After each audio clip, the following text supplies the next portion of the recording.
idea how difficult it is to put your thoughts into words until I asked myself to do it via video. Hey y'all, it's me. I don't have an intro, but this is it. Thank you for watching. So, we're talking about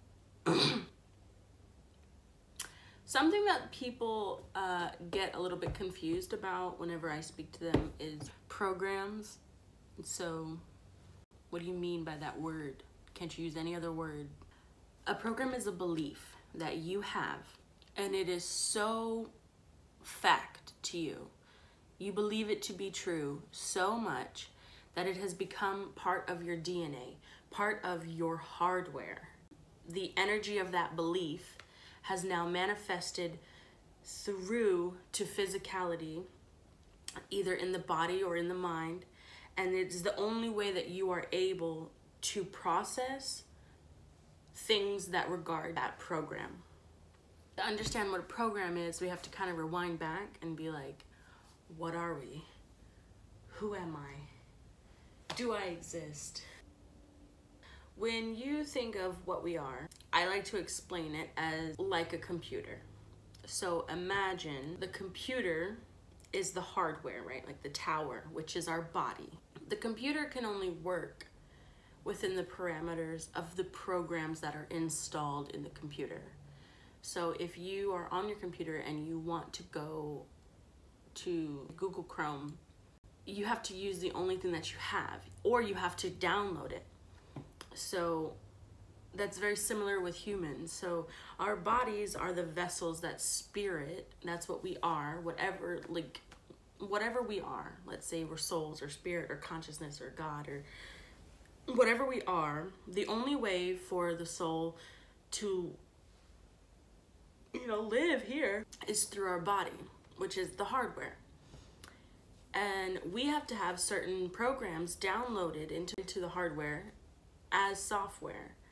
So there's life programs, there's personality programs, there's job programs, your belief of pain, your belief of friendships, what things should be, what they shouldn't be, emotional programs inside of you, the way that you process emotions. It's literally just the way that spirit can express through the body. When you feel like a program is like a firewall in the computer, something happens, an opportunity or a moment of inspiration or emotion come up and you experience. Now, the program that you're thinking about, let's say it's a childhood trauma, it can come up and block anything else from happening because your reality and your experience is contained within your programs.